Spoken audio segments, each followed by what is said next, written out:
break down this upgrade. Why and why now? Okay, thanks, Morgan. Let's see, why now? Well, we just surpassed or passed by the major lockup expiration, which is almost always an overhang with these IPOs. Uber and Lyft actually just went through it. Or no, Lyft went through it. Uber's going to be going through it soon. But anyway, that's one. Secondly, we've seen pretty strong user trends over the last year and a half that we've been tracking this asset in private and public markets. Third, there's a lot of innovation that we're seeing, necessary innovation here on the ad side. The big missing link, I would argue, on Pinterest so far is just how much lower their monetization is versus peers like Snap, Twitter, and even Facebook. They'll never match Facebook in terms of monetization. They don't have that reach and scale, but they can at least get closer. And one of the ways they do that is to get out these self-service ad tools so that small and medium-sized businesses can get onto Pinterest, and they're doing that now. So we think there's a real gap-up opportunity there fundamentally, and we like the valuation here. We think the risk-reward is highly compelling. Yeah, I mean, it's kind of amazing. We've been talking a lot, especially in recent weeks, about IPOs that have largely fallen flat. Pinterest is not one of them. Stock's up something like 40% since the IPO back in April. I guess in terms of the price target and how much further you think this could go, how are you thinking about valuation here, especially in light of those monetization metrics?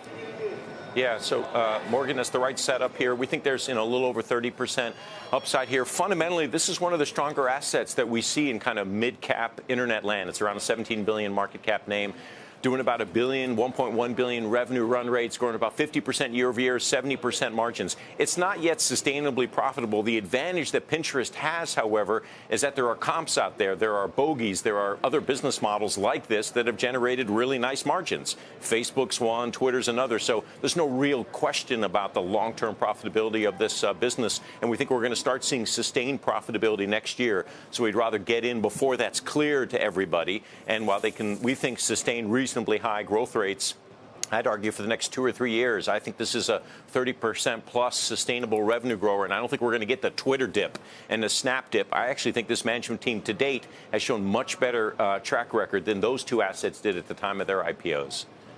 Hey, Mark, are you using lockup expirations as a tactical opportunity? I mean, in pins and any other names where it comes around? I think you have to. We put in our report, and we do have a buy on Uber, and it hasn't gone through the lockup expiration. However, that stock traded out of the gate way down, and I thought the valuation was a little bit compelling. But there's no question we've seen a trade-off in stocks going in and out. The market concern is always that supply is going to get unlocked, and if you believe that, it seems like the market does, there's clearly a trade-off going into expirations and a trade-up coming out of it. So I think you can tactically take advantage of that. Mark, Pinterest users have a high intent to buy, and they're highly satisfied. But then on the other hand, Pinterest overall doesn't seem to be just hell-bent on growing. So is this a niche platform, and what do they have to do to get you to either see it as a breakout possibility beyond that, or to kind of sideline it and say, it's only ever going to get so big?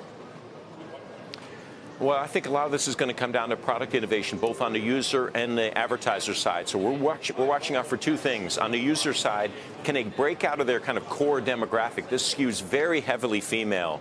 In terms of, and that's also in terms of the products that have had the most traction to date: beauty, home products, fashion.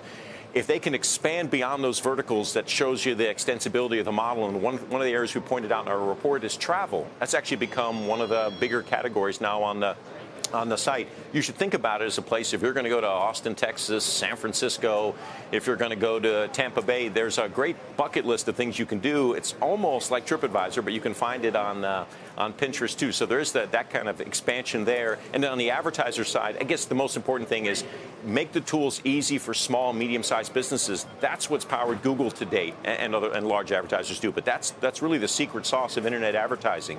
It's a place where small businesses can get the word out. Pinterest now is allowing people to get the word out, and we think we'll start seeing that in terms of accelerating ARPU growth probably sometime in 2020.